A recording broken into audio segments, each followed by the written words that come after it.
by one of the world's top foreign affairs gurus, Fareed Zakaria. It takes decades to build trust, and it takes moments to break trust. The United States recently came out with a new security strategy doctrine. In this moment of extraordinary power and dominance, Trump's vision of America in the world is to retreat, to shrink, to shed its influence, make America a regional power again.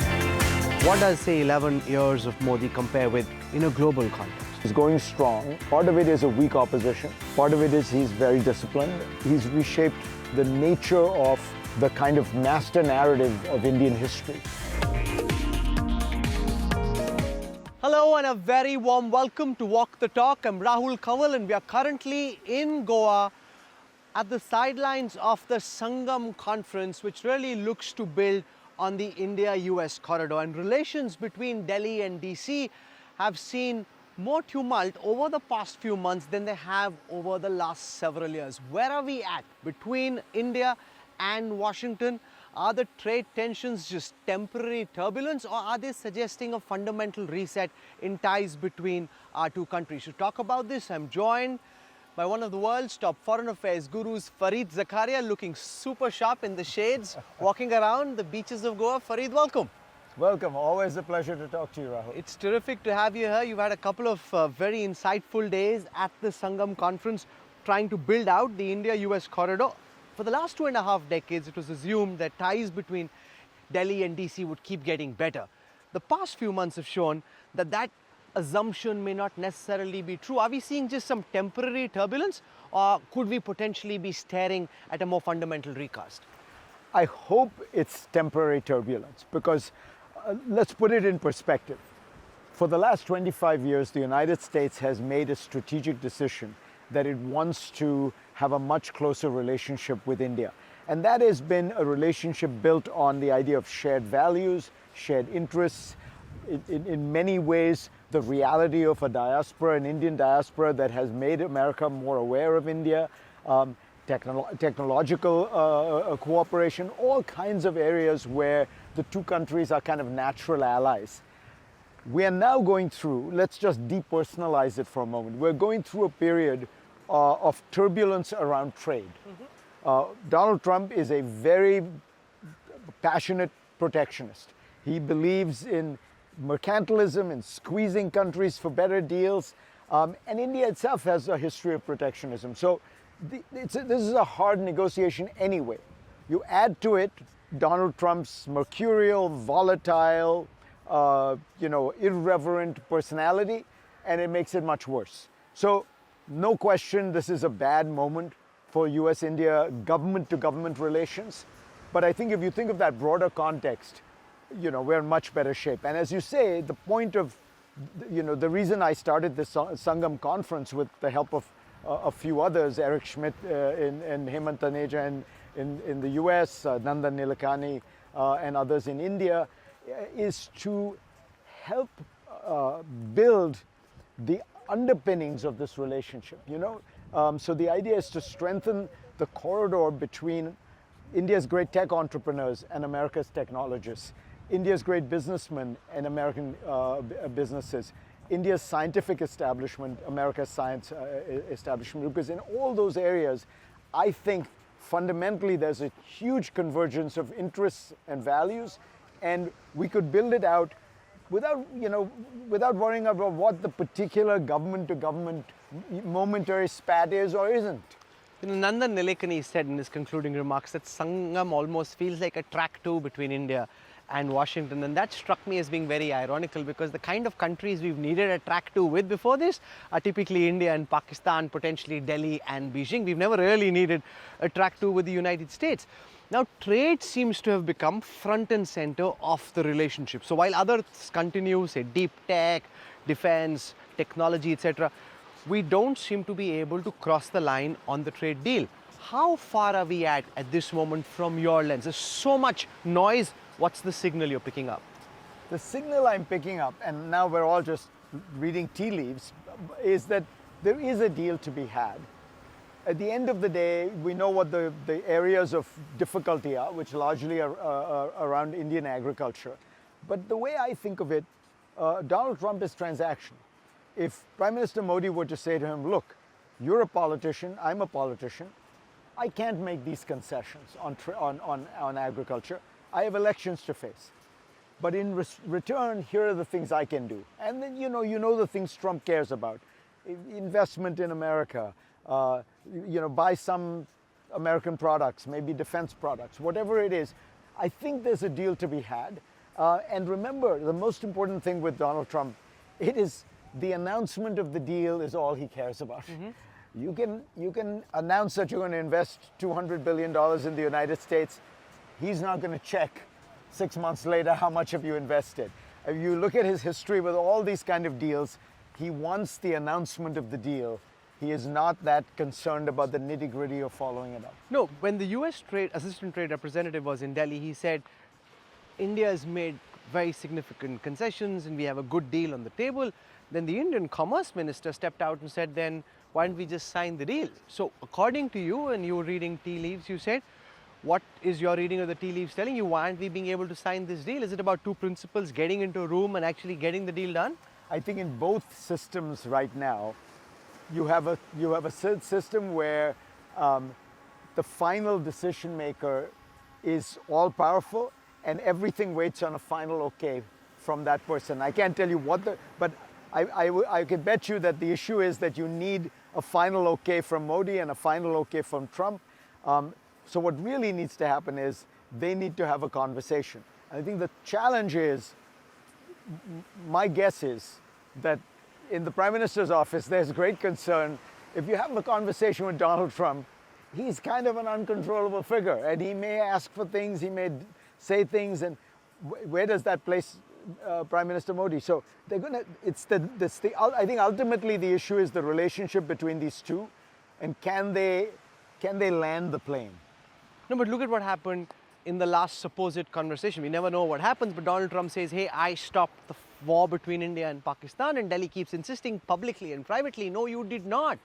And that really shows how these true, strong personalities can have a disagreement, which then causes major rupture. And from Prime Minister Modi's perspective, it's not his fault, because the facts on the Indian side are Washington did not stop the war. It put some pressure on Islamabad for sure, but it's not as if their pressure dictated Indian action.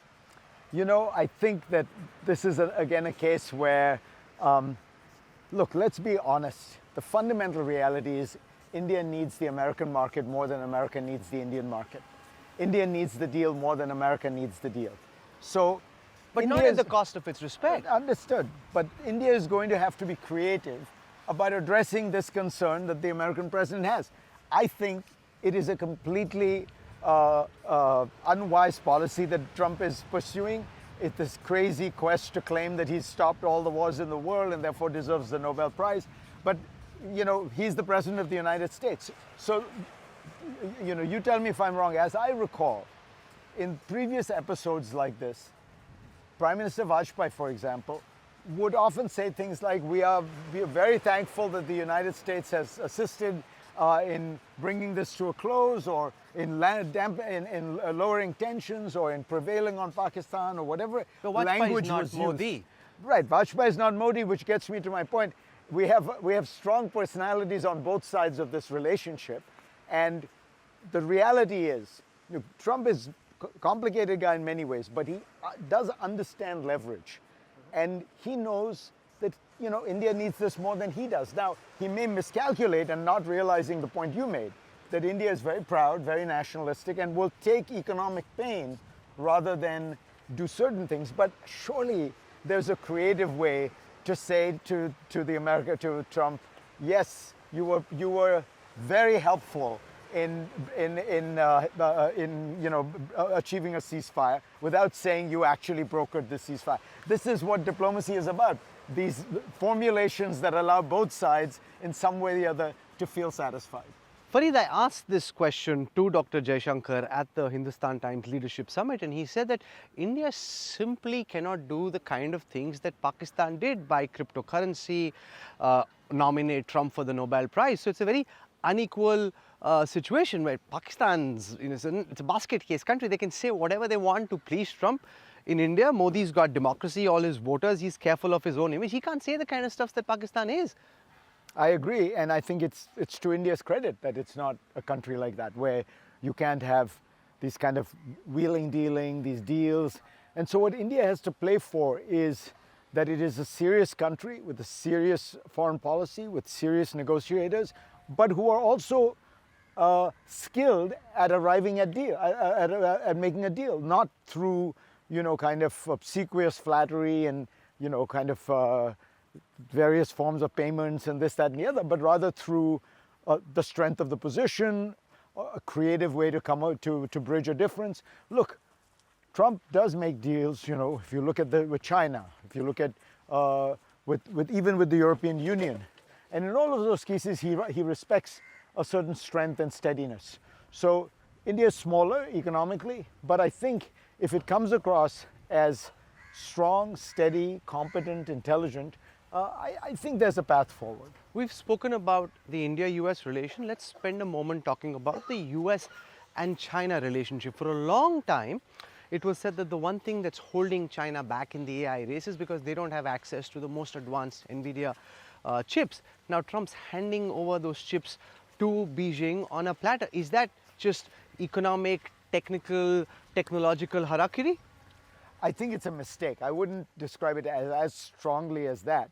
But, Trump has moved in a number of bewildering ways on this. And I think one way to think about this is Trump seems to view the China relationship and China essentially just through economic lenses.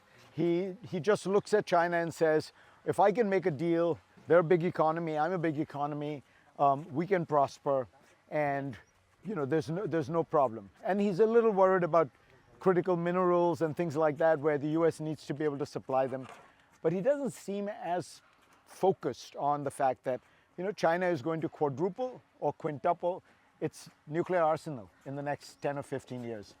It is engaged in a very, very significant military buildup. I think by some measures, it is the largest military buildup in modern history over the last 20 years.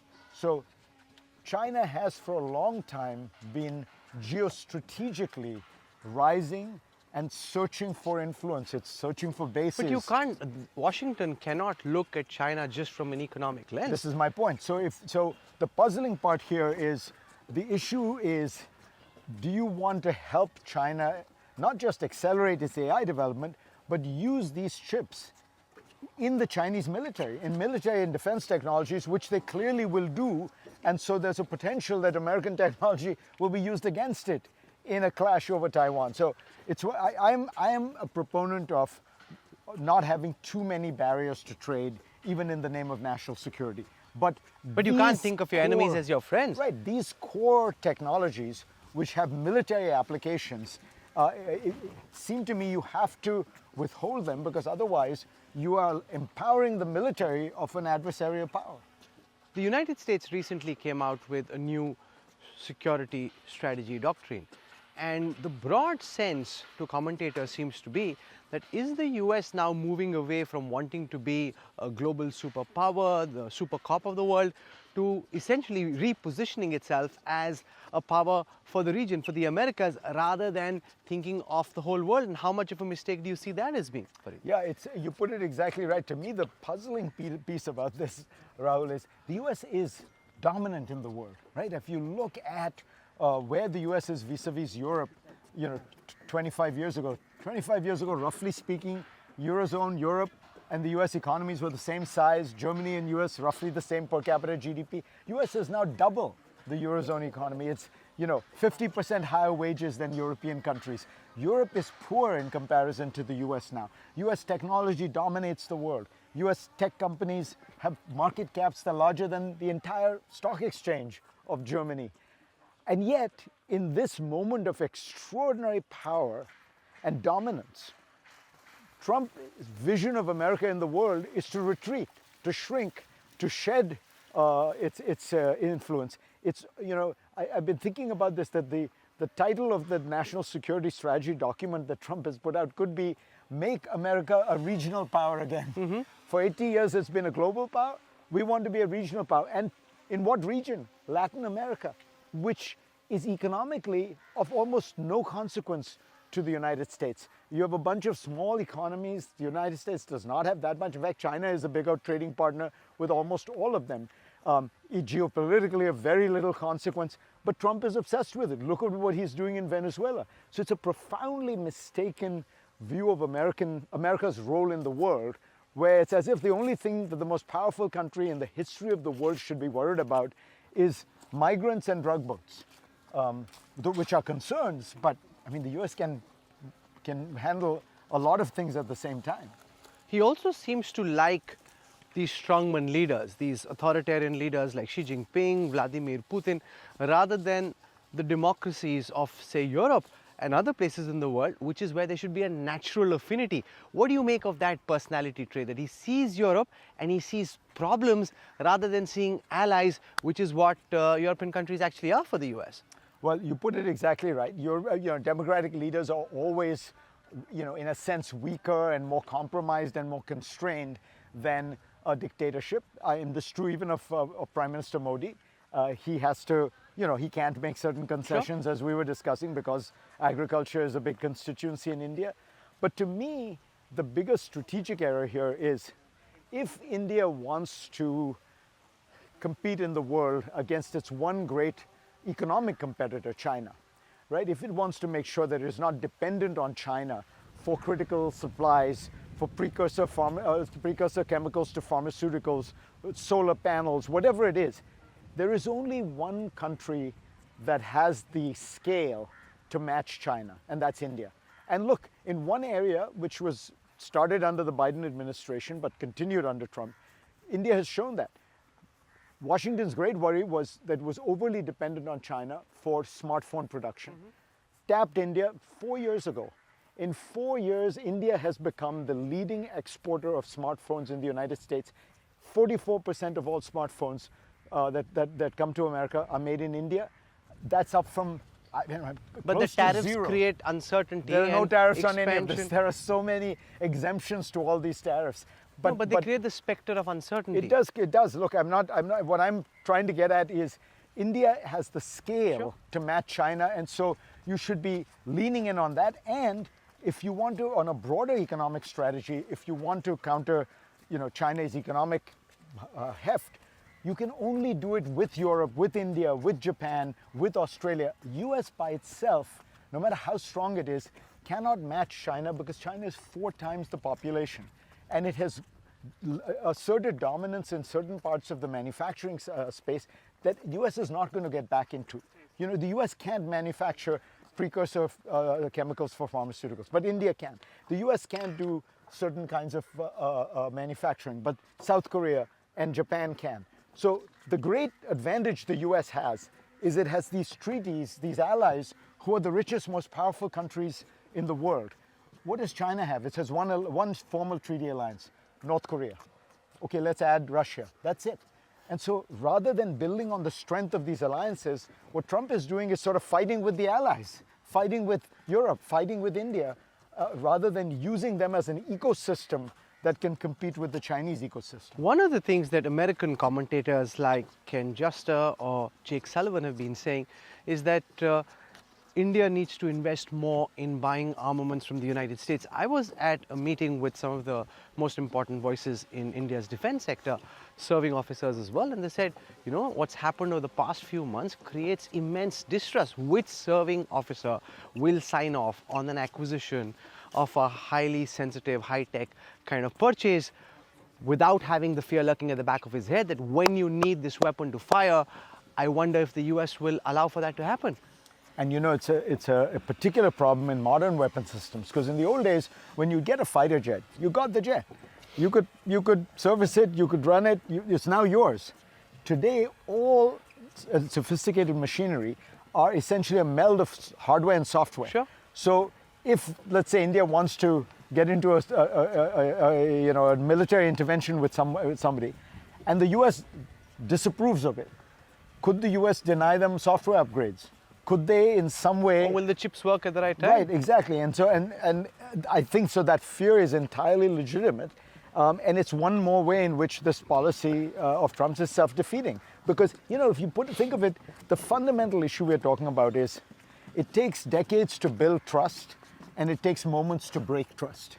And my fear is that what Trump has done has broken trust, not just with India, with Canada, with Europe.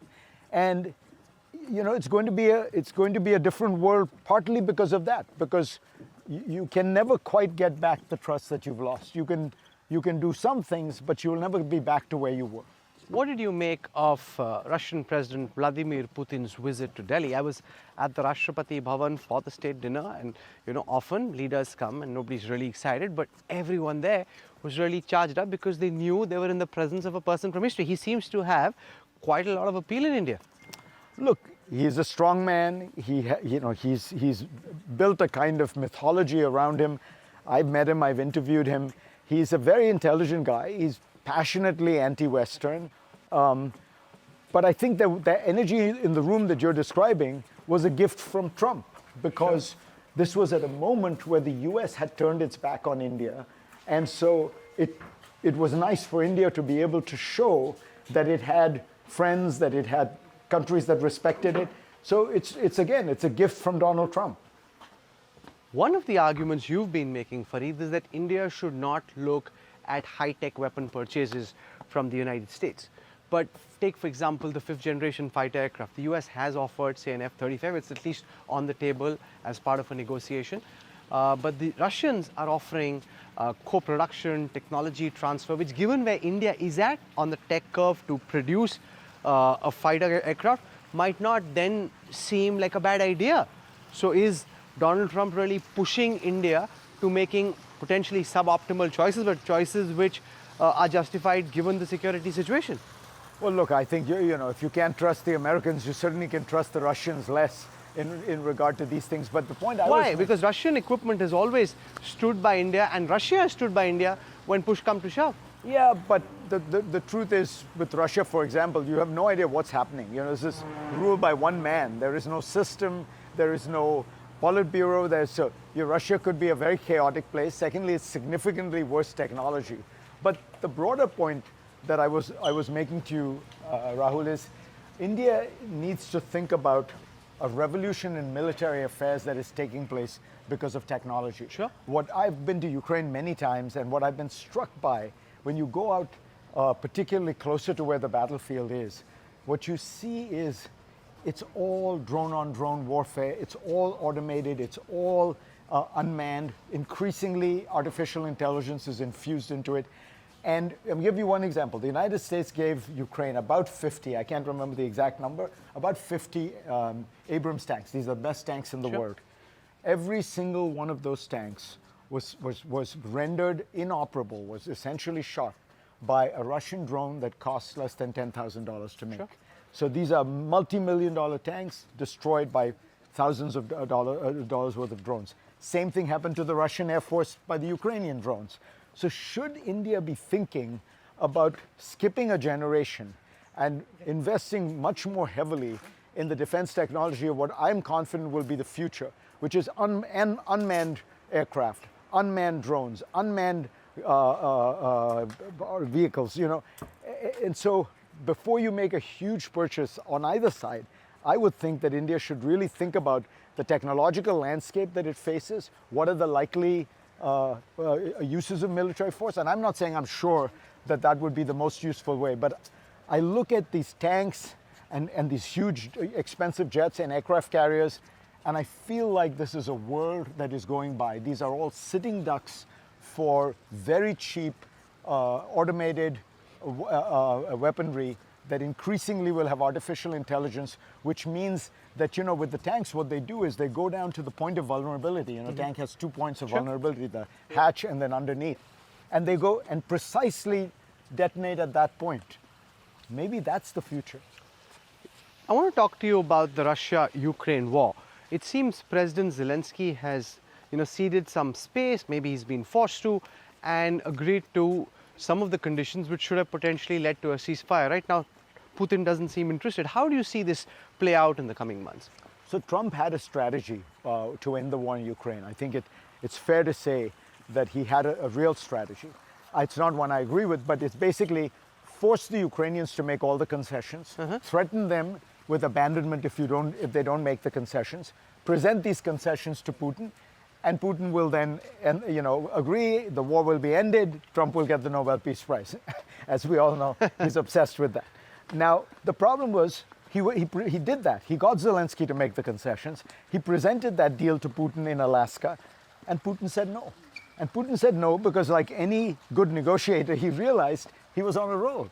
He was getting more and more of what he was asking for. And so he upped the demands. And now his demands are, Ukraine can't have an army larger than 600,000, and et cetera, et cetera. So the challenge now is, will Trump go through with his threat, essentially implied, that he will really cut Ukraine off, which he has already in many substantial ways abandoned it.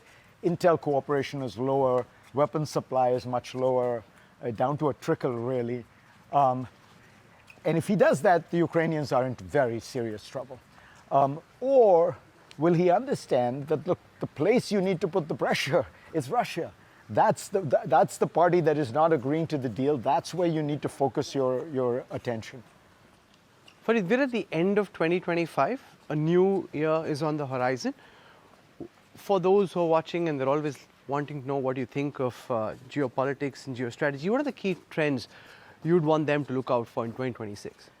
For most of my career, when I've thought about this question, you sort of look around the world and ask yourself, where are there crises happening? And how will the United States in particular handle these crises? Today, when I travel around the world, almost everywhere the question is, what is the United States doing to cause disruption and difficulties in my part of the world? And how will we manage the American disruption? So it's a very different dynamic that's taking place. So ultimately, honestly, I do think that the single most important question that none of us have an answer to is, what will America's mood, role, policy be in a world going forward? So far, it does feel like Trump is acting in the way we've been describing. World of great powers, pay attention to Russia, China, don't pay a lot of attention to the others. That world is going to be a world of dog eat dog, a world where might makes right. It's not a very attractive world after 8 decades of an open, rule-based international system. If you were writing a book right now and projecting out a decade later, what do you think the world order in 2035 looks like? Well, I feel like I've already written it. It's called the post-American world.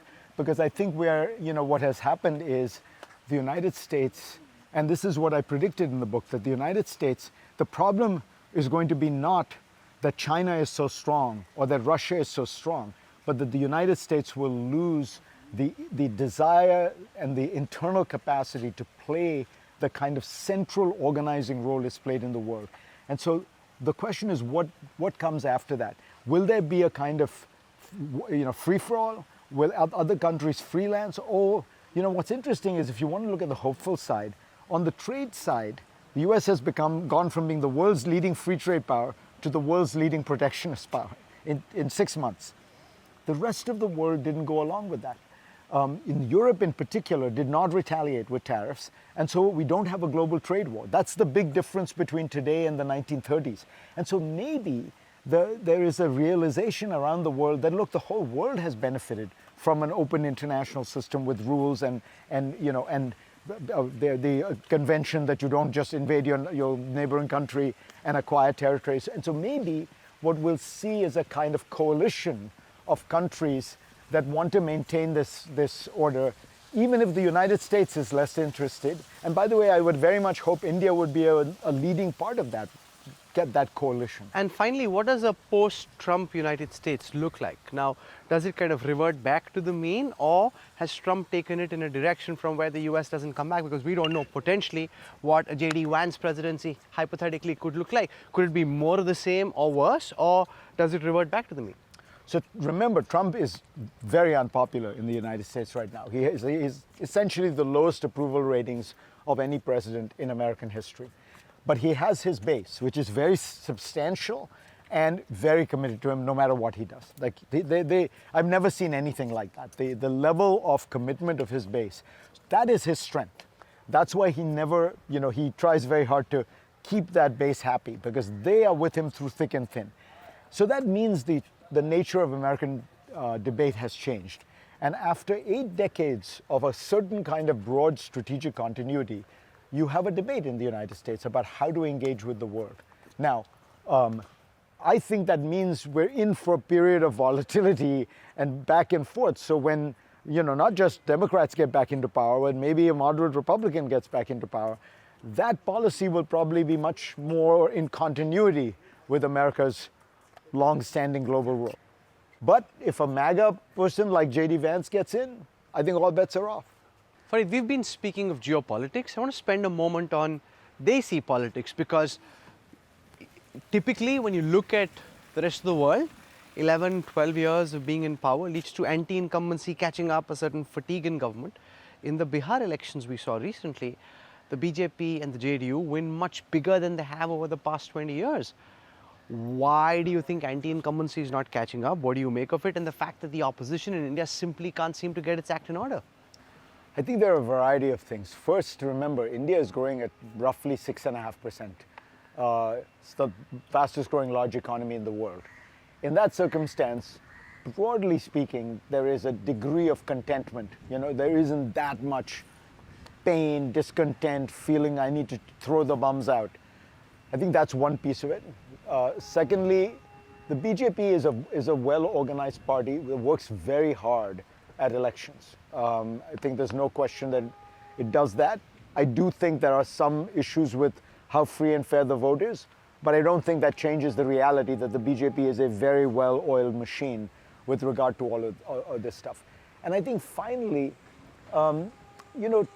Modi has been able to play this role of the outsider-insider in a very clever way, where, if you think about it, all politics over the last 10 years have been a revolt against the elites, the urban elites, the secular elites, the cosmopolitan elites. If you think of Erdogan in Turkey, Modi in India, Trump in the US, all these European populists, Modi somehow has been able, and in a way Trump is like this, to be prime minister and yet to be the symbol of the outside man, of the chaiwala. That's a very unusual skill. So I think a lot of it is because of that. And finally, I think something Ruchir Sharma said on your Walk the Talk, the ability to deliver patronage very quickly and efficiently is surely an unintended aspect of Aadhaar. But it is true that if you look at the Bihar elections, I can't remember the number, but there was a huge amount of money pumped into as patronage. And, the people do react to that. Economic incentives matter. No, but let's just zoom out. When you look at other leaders who've been, say, 2.5 years in power, 2.5 terms in power, what would you compare the Modi rule with? Because as a student of world history, what does, say, 11 years of Modi compare with in a global context? So most of the time when you look at leaders, after about 10 years, they start to lose it. They lose it both, it becomes a closed court, they become very arrogant, they become unresponsive. Think of Margaret Thatcher, Helmut Kohl, and it leads to their downfall. In Modi's case, you don't see that. He's going strong. Part of it is a weak opposition. Part of it is he's very disciplined. This is his life, this is what he does. And I think part of it is that he has figured out a way to manage the complexity of Indian politics, alliance politics, actually even better, I would say, than he did right at the start of his term, if you think about lower castes, for example. But, one has to say, part of it is he's more disciplined. He's disciplined. He does not seem to be fatiguing when he gets a setback as the Lok Sabha elections. He learns from it. So there's a degree of kind of vitality that remains.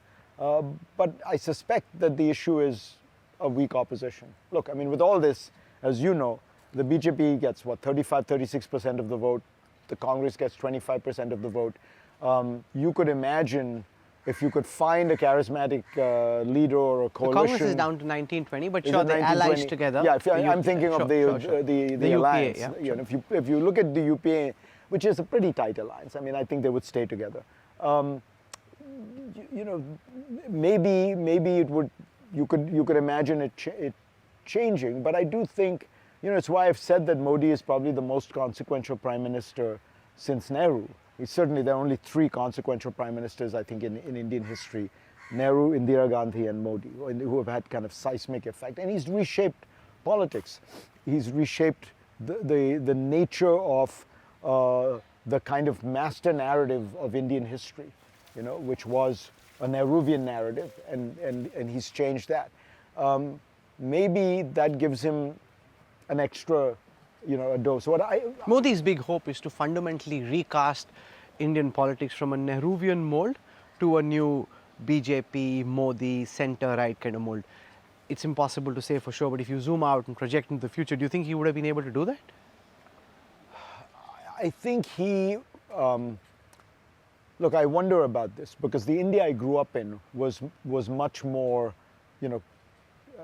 it's an interesting thing. The India I grew up in was much more socialist and regulated and poor, but it was also at the same time much more pluralistic and diverse and secular, and celebrated diversity with a certain kind of real passion and joy.